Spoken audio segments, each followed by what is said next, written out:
Welcome to Invest in Yourself, the Digital Entrepreneur Podcast. Join the Podcast Mogul Phil Better as he interviews successful entrepreneurs that make their living in the digital world. Now, let's join your host, Phil Better, and his special guest today on Invest in Yourself, the Digital Entrepreneur Podcast. Ladies and gentlemen, welcome back to Invest in Yourself, the Digital Entrepreneur Podcast. I am, of course, your host with the most, Phil Better, and I'm excited for our guests today because they have reached some amazing milestones. They were inspired by the success and lifestyle of his mother, who was a pioneer in the e-commerce space in New Zealand, having built and operated a successful store from 1997 to its sale in 2021. He began his venture in the online space in 2011 while working in the financial market, and has been involved in projects ranging from CPA marketing, affiliate marketing, Kindle publishing, e-commerce stores, ad management, digital agency, business and affiliate coaching, and so much more. And after he left the workforce in 2017 to pursue his ad agency, he later pivoted to something of a passion, affiliate marketing. He then won the Clickfunnels 2 Comma Club Award in 2021 for generating over $1 million through a single sales funnel. With over 900, he just updated me, 900 students to date. Our guest now enjoys his private coaching with his Ultimate Marketing Mastermind coaching program. Please welcome Jamie Gardiner to the show. Jamie, thank you so much for being here. What an introduction. My goodness. If I didn't have an ego before, I certainly do now when you say it like that. That is incredible. Thanks so much for having me. I appreciate it. The thanks and the appreciation is on my side, Jamie, because when I saw you come into the schedule, I was like, oh my God, we have a ClickFunnel. I've been wanting to get someone inside the ClickFunnel family on the show. So I'm happy that we got a 2 Comma Award winner on the show to talk about how you did it with affiliate marketing and all that fun stuff. So please, the pleasure is all mine having you on the show. Thank you very much. I appreciate it. What an incredible welcome. It's interesting when you paint that picture of it's just been a journey, been a real journey. And I forgot that I'd actually put that out there and mention that type of stuff. So yeah, it's kind of humbling when you hear someone else say it.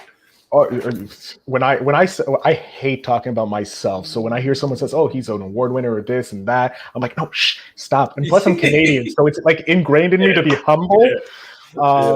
But Jamie, I want to go back to your start. Like you said, you were inspired by your mom, who pretty much probably pioneered the game of online stores in '97 when no one was doing anything online.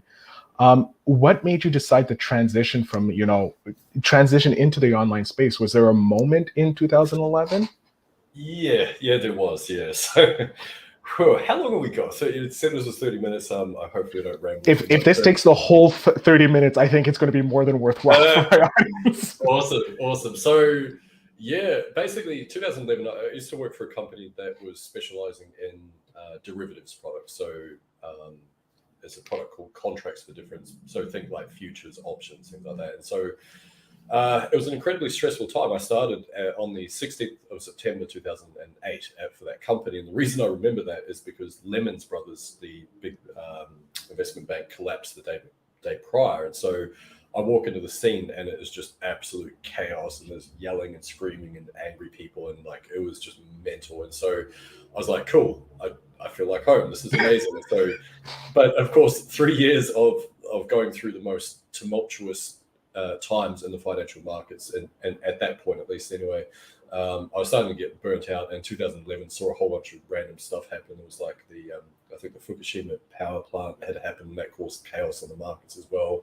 There was also a couple of things like a flash crash. We had a couple of random spikes in the markets that just caused just absolute havoc. And so I remember thinking at that time, my mum was she was living in a state of semi-retirement from the early 2000s, basically, and she'd gallivanted all around the world. She'd gone and lived overseas a couple of different times, and then she sold a house and bought a bus and just cruised around on that. And then she sold that and bought a house, and then cruised around New Zealand on a motorbike and all this type of stuff. And she was just living life. And I was like, there's a disconnect.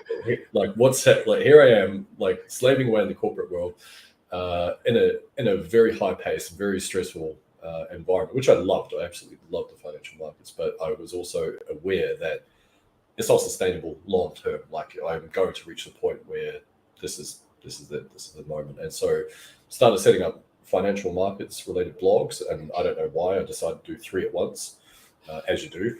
And so they were all just belly flopped. Didn't really go anywhere. I think I've still got the domains for one of them at least anyway. And just completely crashed at that. Really just was trying to skip the queue. I really wanted just the money now.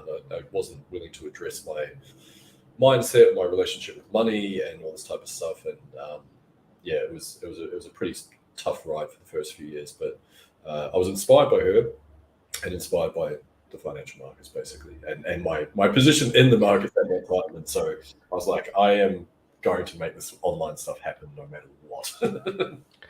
And so in 2011, you started those 3 blogs. They were probably maybe considered your first failure. And entrepreneurs have thousands of failures in their wake as they move.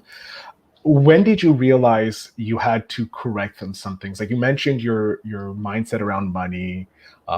When did you realize, okay, I have to start investing in myself to become the success that I want to be? Yeah, good question. It took a very long time. I'm probably,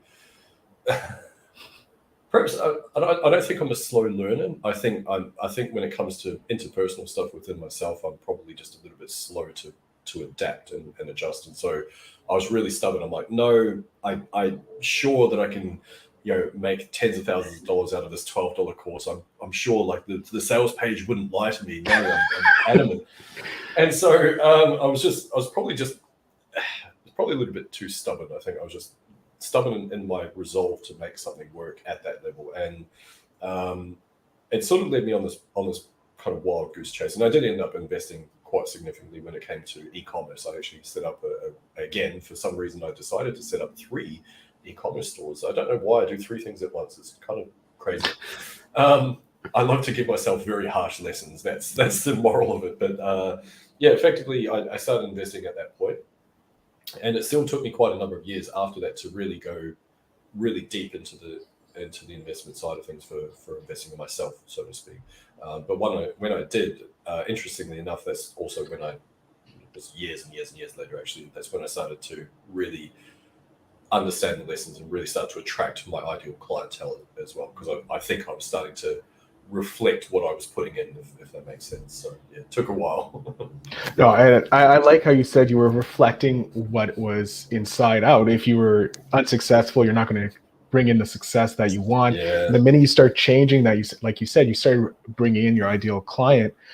When did you decide did you switch always to affiliate marketing? So I'm like jumping around here, but did you always start with affiliate marketing with the blogs and the e-commerce store, or was this something that you're like, oh, this is something that you built later?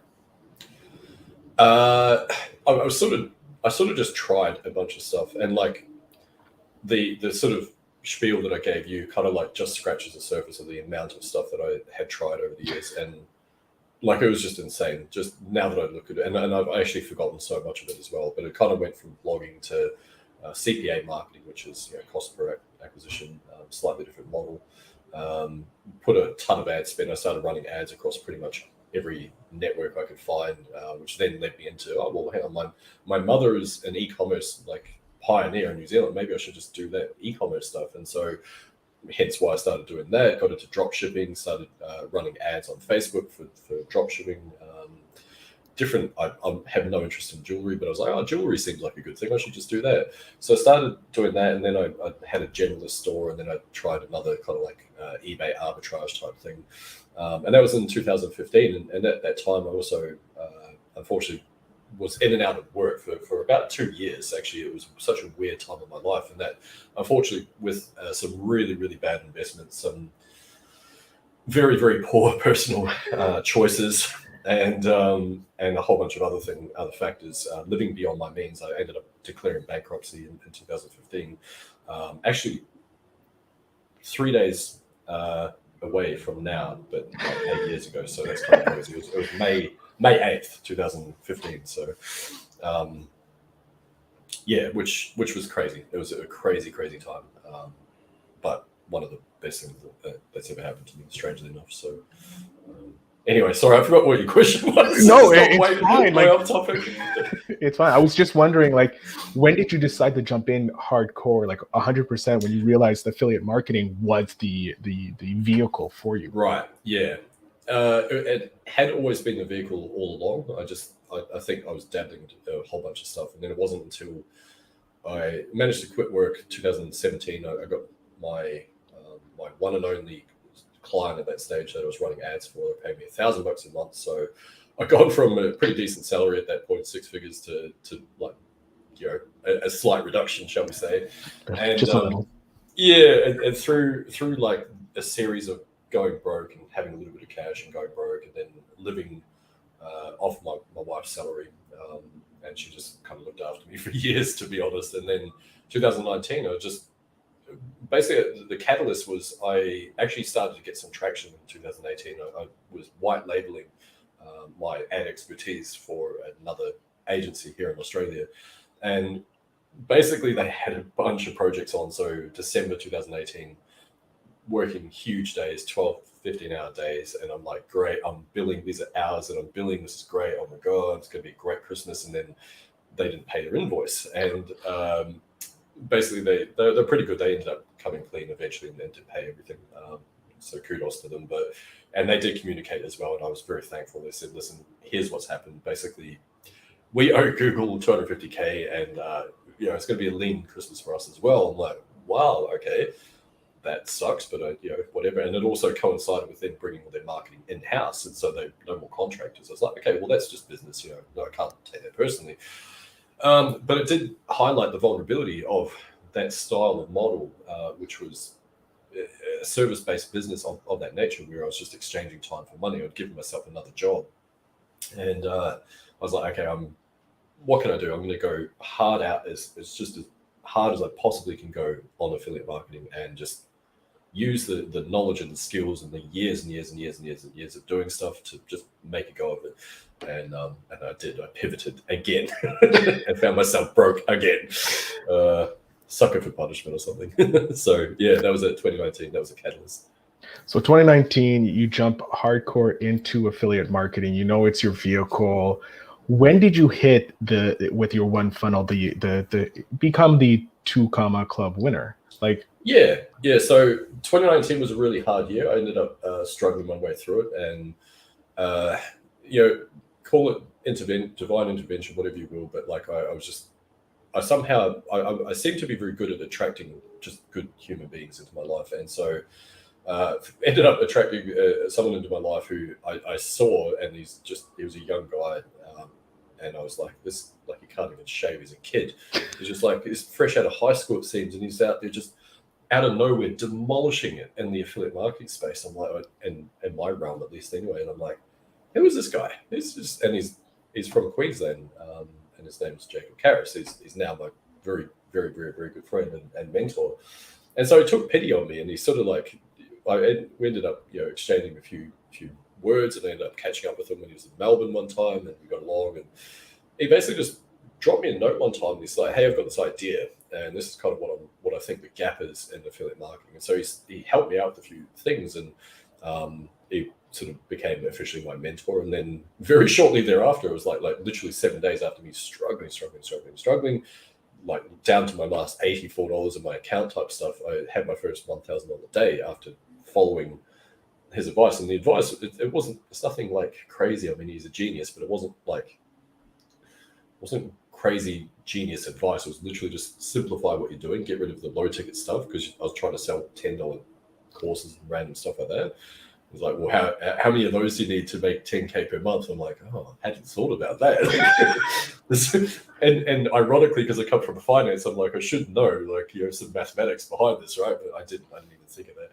And that came back to like all sorts of things about self-worth and, you know, not feeling worthy enough to sell high ticket, all that type of stuff, which is again stupid, because I had sold literally at this point millions and millions of dollars worth of all sorts of stuff in my corporate career prior to that.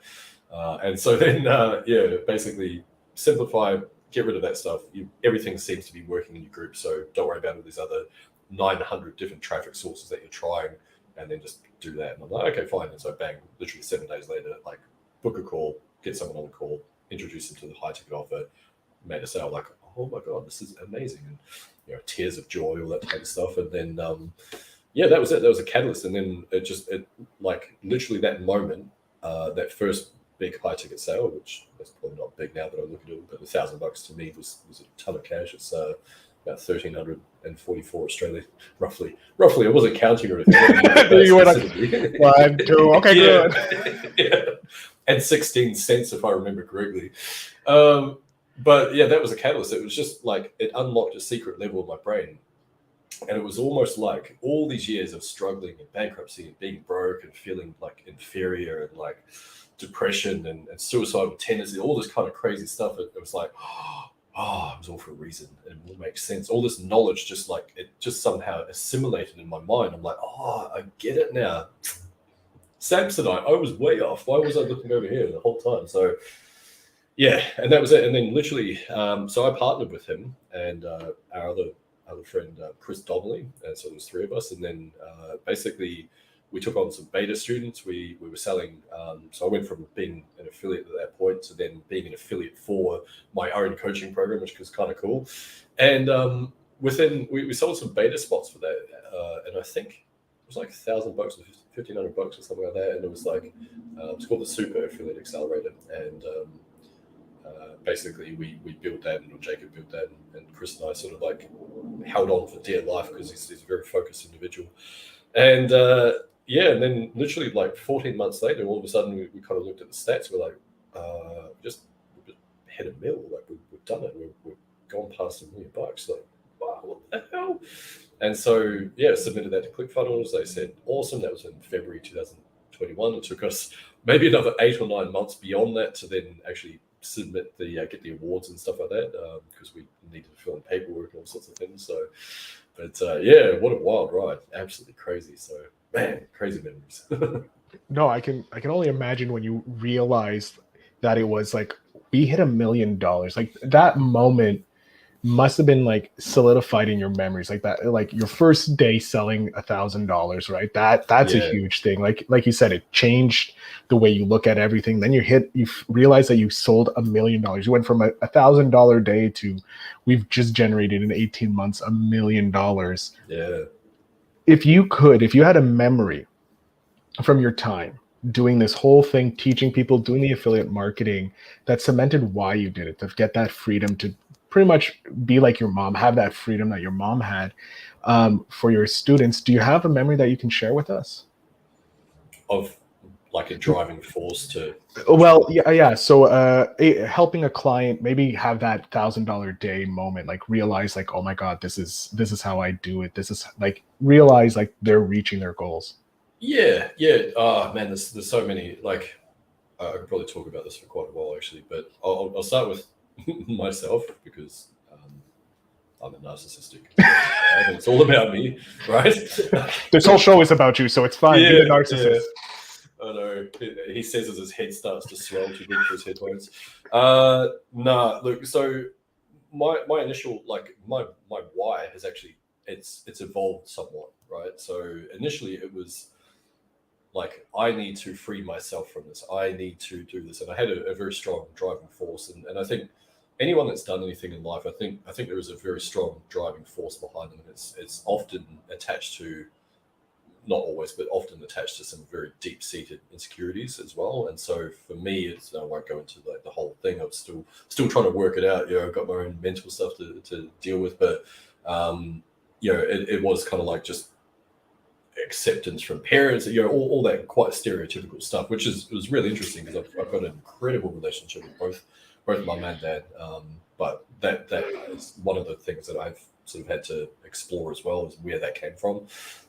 Divorces and all the type of stuff, health issues as a baby, blah blah. So that was the initial driving factor, like just a very solid determination to make something happen, and I guess to prove to myself that I can do it, prove to my parents that I can do it. Not that they really give a crap at all, to be honest, but they're just happy I'm alive, basically. But and then eventually it became, I can't do the workforce anymore. I just don't. The whole system just isn't wired, and I'm not conceited to think that it's all about. I can't do the workforce. I'm too good for that.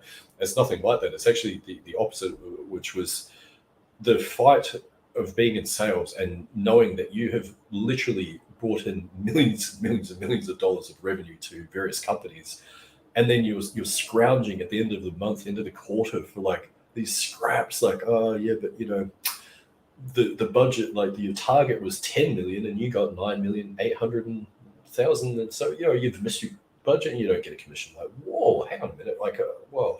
And so that battle of always like fighting, I was just like, this doesn't make sense. It's just something inherently wrong with this model. So it was a very deep determination based on that, and just not really liking the entrepreneurial business model, which is, you know, when you're governed by a hierarchy of decisions, basically. And then eventually, once I left the workforce and I was like free, so to speak, and even though I'd given myself another job, I didn't care. It was like, even if I worked 15 hours a day, which was significantly more than what I was doing when I was gainfully employed, it was still my choice to do that. And so I'm like, yeah, I'm free. This is awesome. And then I would look at my doting wife, and she was also working ridiculous days under an incredibly stressful job. And so my why changed from me to, I got to get her out of here. I got to like figure this out and make it happen. And so the crazy thing was, when I had that first 1K day, that was late October 2019, I was doing well enough by March the next year, 2020, that she was taking a career break. She's like, we want to try for kids, blah, blah. I want to just not be in a stressful environment. I'm going to have a career break for 6 months. I'm like, okay, that sounds good. And so she basically had a career break. And then towards the end of that 6 month period, I was like, you know, we're kind of doing okay. Like, I think I'm okay to look after us now if you want to just not go back. And she's like, okay, sounds good. So she did go back. And so I say all this because and now she works with me full time, which is a topic for another time. Of course, issues. Different types of problems for another podcast. Yeah. We'll leave that for the relationship podcast later on. No, it's cool. We need to get along like a house on fire. She's absolutely magnificent. But what was I saying? Yeah, and so, but then interestingly, it's that whole thing, and this is a phrase that I learned off fellow Kiwi Sam Ovens, which is about putting your own oxygen mask on first. And so that's kind of how my pathway was. It's like I needed to put my own oxygen mask on first before I help my people around me. And now that I've done that, then it's like I've found that now my drive actually comes from my people, like my audience, like the people that I serve. And so it has evolved significantly since early days. So yeah. Oh, I like that evolution and that quote, like, put your own oxygen mask on first, then you can start helping other people, which I think a lot of entrepreneurs have that drive in them. They're like, they need to help themselves before they help other people, because they need to figure it out themselves. Or, you know, like, if you don't know what you're doing, you can't help someone else with not knowing. So I love that. If you could give a tip in the affiliate marketing space, because it is, we see so many gurus sell it online saying, oh, you can make passive income with affiliate marketing. Is affiliate marketing really that passive?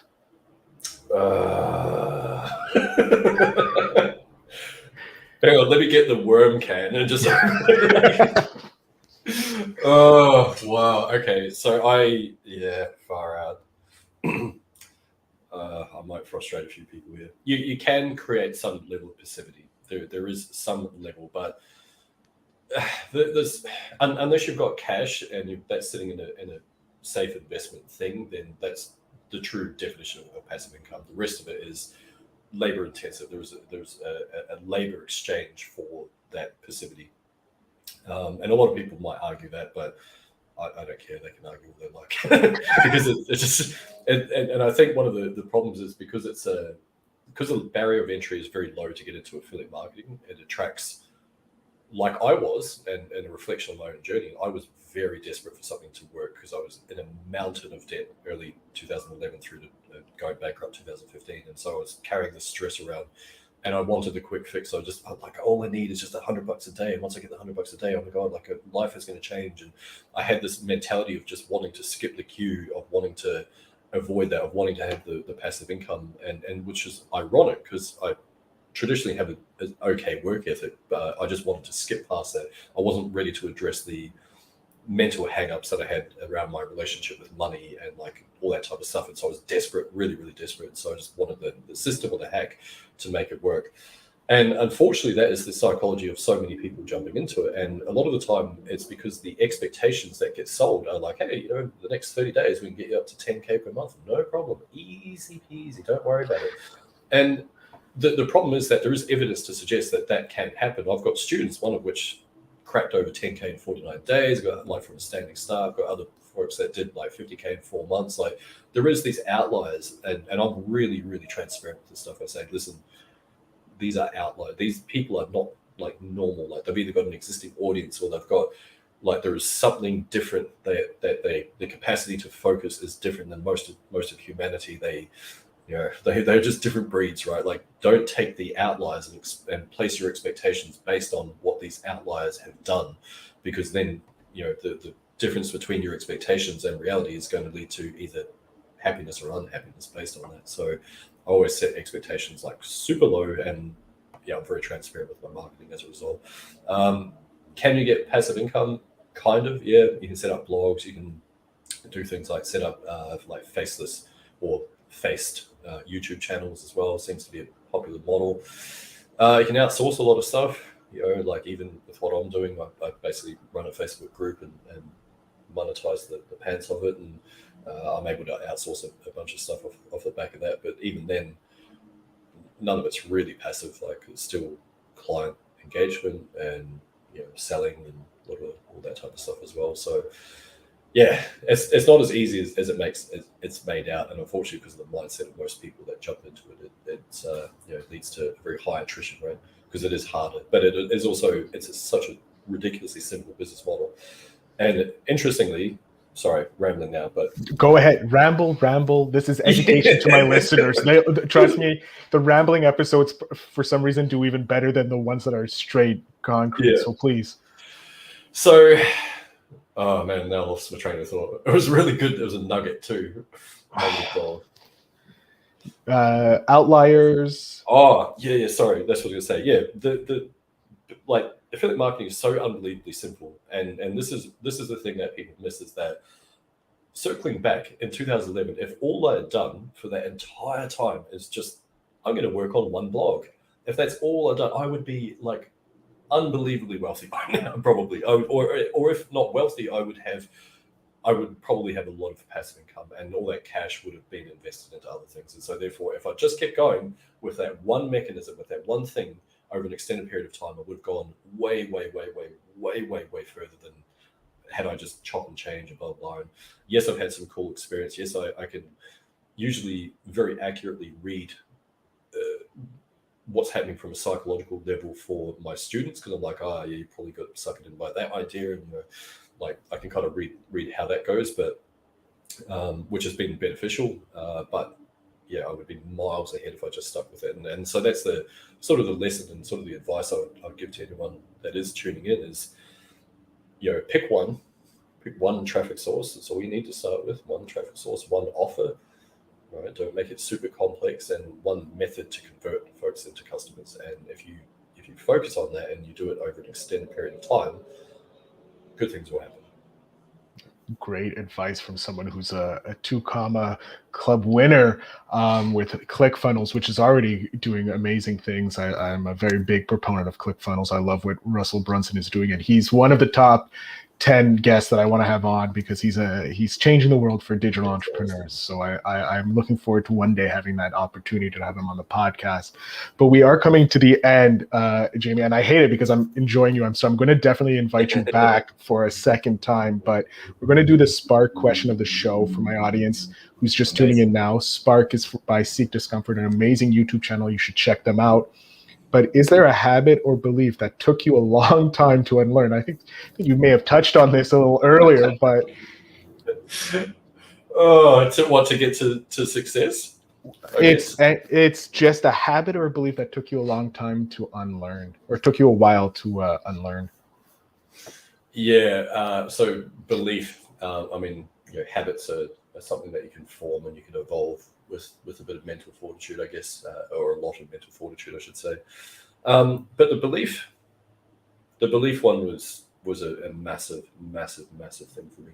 And it was really fascinating because I was privy to seeing like literally billions of dollars exchanging hands through this company I work with, like through the foreign exchange markets, things like that, like literally billions. And it was just crazy to see the size of these numbers floating around, and then the people that would become clients and they'll just like randomly leave just hundreds of thousands, sometimes millions of dollars in their accounts without even touching it, just kind of almost like they forget that they've got all this money lying around everywhere.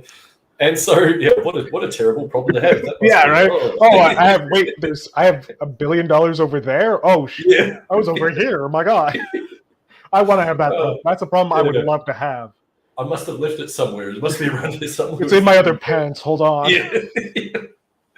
And so, but seeing that and seeing the attitudes and what was really important, I didn't. It took me so many years to get the lesson, but when I saw that, and I remember thinking, I mean, these guys are nuts. Like they can't even remember when they've left like 150K sitting in their account type stuff. And like, yeah, it was just mental. But then the level of detachment that comes with that, where it's kind of like there's no fear, like, oh my god, I need that 150K now. Like it was actually the opposite. It's like, oh, what? Oh yeah, I suppose you got some cash lying around there or whatever.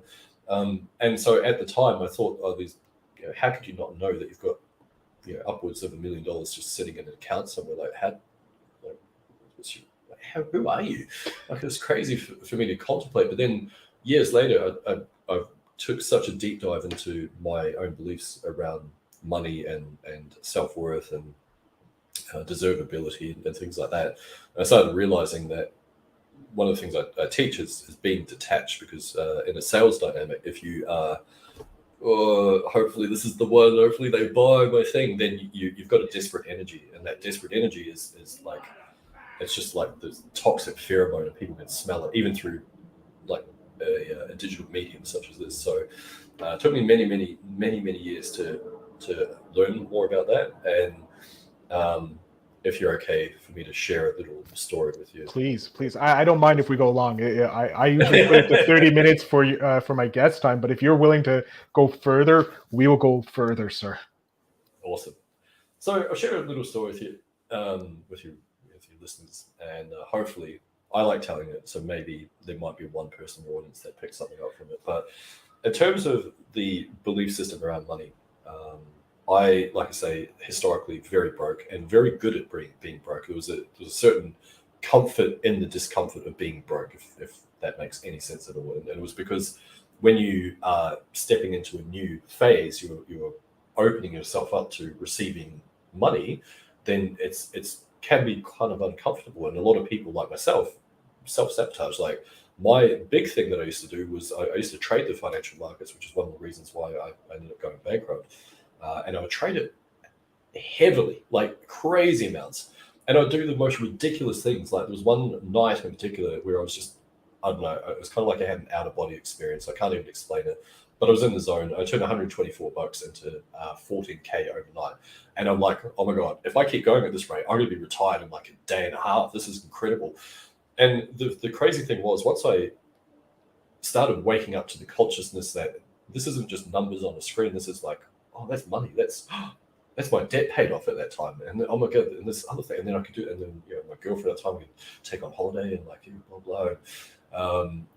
And then as soon as I became conscious of it, I started getting desperate and fearful and like, oh, and like I placed these crazy, stupid trades where I could be risking like 10 grand in a trade and I'd blow up my entire account. And then of course I get my credit card out and I try and, you know, go again. It's something called the gambler's fallacy. Anyway, so I had seen how when you are detached and you just open your consciousness, how things can happen in a miraculously incredible way. And that was just one of dozens of examples of where I used to do that. And it was always the same pattern, like tiny little bit of cash, blow it up into this huge mountain, and then also blow it up. And so my account would be destroyed. So in 2019, I was going through a phase where I was, again, like super broke. And my wife was at her wit's end because she'd been pretty much funding me more or less. And there's all these really weird, not weird, but like quite hard situations that played out where she wanted to travel and I was like, I want to build my business. And so then she's like, I get a month off every year and I want to travel. Okay, fine. So then I basically lose the momentum that happened 2 years in a row. Not that I begrudge the travel at all. But again, it was like starting from zero or less than every single time. I started getting frustrated. She started getting frustrated because she's like, well, when's this business of yours going to take off, mister? And I was like, fine, no worry, no pressure. I'll go back to work if I have to. Like, if that's the sacrifice I need to make, then so be it. And there was a catalyst. It was something that changed for me, and it's basically stuck with me, and something that I carry with me all the time as a memory. And the day prior to me having my first $1,000 day, which, like I say, in Australian dollars, that was $1,344, was just like, I think Canada and ourselves, I think we're on a pretty similar exchange rate, if I'm not mistaken. So it's $1,000 US. You're like, yeah, this is amazing. But the days leading up to that, I was unbelievably broke, and I was down to my last $84, and I was trying to let go of all my ad clients, and I was like getting these little snippets of cash here and there, and I was just kind of like collecting it up. And I'd be worried about having $5 that, like, oh, do I have enough money on my card if I pay for this? Like, it was just a really bad time. I was really depressed as well about that, because I just felt like a failure as a human being. And what happened was I made a conscious choice to change. I was like, I've seen it happen before. I know it can happen, but what am I missing? What's the thing? And so I got the advice, and I ignored the advice from my now mentor, and ignored that for a very long time, till eventually the pain threshold got too much. I'm like, fine, I'll just follow what you say. I'll just do it. Fine. One traffic source, one offer, one high ticket thing, one conversion mechanism. All right, cool, done, easy. Okay, fine, I'll do it. I'll do what you say. Fine. And so I was like, okay, well, that's one decision made. That's cool. The next one was, but what do? I'm like super broke now. Like, can I actually make this whole thing work myself? And interestingly, I'd seen this video from Tony Robbins, and it's about 3 minutes, and it's just a little clip, and he's told the story many times, to my understanding. And it was basically where he, as a 24-year-old man, whatever it was, he basically gave away his last $17, I think it was, to this young child who was taking his mum out to lunch. And it was all the money he had in the world, and rent was due like 3 days later, and all this type of stuff. And the way he expressed it, he said, I just floated home because I'd just done something that was beyond myself. It wasn't just me going, oh, I need money. It was like something that giving and the act of giving in that moment was something so beautiful for him. I thought, yeah, I think I've done that type of stuff before as well. It's kind of cool. And so I was doing that. I was doing some neuro-linguistic programming, because I realized that there had been times in my life where I had done this ridiculous thing. I had attracted stupid amounts of money in a very short space of time, and done so with relative ease as well. And so I could tap back into that. I was like, okay, well, it's just a feeling. It was something that was happening. So can I tap back into that? So I did some neuro-linguistic programming, and had anchor points to different things. And so I was doing those two things. And I basically thought, how can I replicate what Tony was doing? And so I took my wife out to lunch, and on a Sunday afternoon. And like I say, I had $84 in my account. And I stress this because normally if I would go out, it would be like, oh, I need to check my phone. Is there an automatic debit that I've forgotten? Is there some sort of freaky bill that I didn't know was there? Like, can I face the humiliation of going up to the counter and paying only to find that my card gets declined and I don't have enough money? And so normally there's just like this panic around that the whole time. And this time was different. I was just like, no, I'm going to go out, I'm going to have a great day and just enjoy ourselves. And we did. Went out, because I'm such a hopeless romantic. I took her to the lovely restaurant called Kentucky Fried Chicken, and Fingers looking good. Yeah, don't sound not good to you, babe, if people listen to this. And but she was super grateful, and that's probably one of the reasons why we worked well together. And then off the back of that, we went to a movie, and I bought popcorn, like blah, blah, blah. Just had a nice day. It was just really, really nice and relaxed. And we had a good time. Didn't think about money the entire time. Didn't worry if my card declined. It was like, it's going to be okay. It's fine, whatever. And so sure enough, we get home, and I'm like, awesome. Okay, now I'm down to like $32. So, all right, that's okay. Well, no invoices out. There's no, like, to the best of my knowledge, there's no like magic commissions I'm about to receive. But I'm just going to be relaxed and open to it. I'll start looking for jobs tomorrow, like if things don't work out. And that was cool. And so the very next day, I hop on a call with someone who had been in my audience for a little while. And I just happened to have the exact offer that I'd been looking for some time. And he's like, yeah, okay, we can get this done now. But then there you go. There's $1,000 for you. And it was like, it landed, and I was just running around my apartment. She was at work at the time, running around my apartment screaming, like I was crying tears of joy. And I've never felt that rich in my entire life. Like, it was just absolutely amazing feeling. And so I tell you this story because the lesson in it is basically things can happen and change literally straight away. Like, they can just change overnight if you open yourself and allow that to happen. And when you release the fear of not having stuff and you're grateful for what you do have, some incredible things can happen really, really quickly. So I like that lesson. It's something that I remind myself of. If I ever feel some sort of like restriction in the flow of abundance, I always think back to that. Good things tend to take off very quickly thereafter as a result. So I love it. You have your own Tony Robbins story, like, it may not be giving a kid $17, but you went like, you know what, I'm going to treat my wife to an amazing Kentucky Fried Chicken dinner, have a nice date, be that hopeless romantic, go for the movie, popcorn and all that. And if I get paid, I get paid, but that's a problem for tomorrow. Today, we're just going to enjoy it.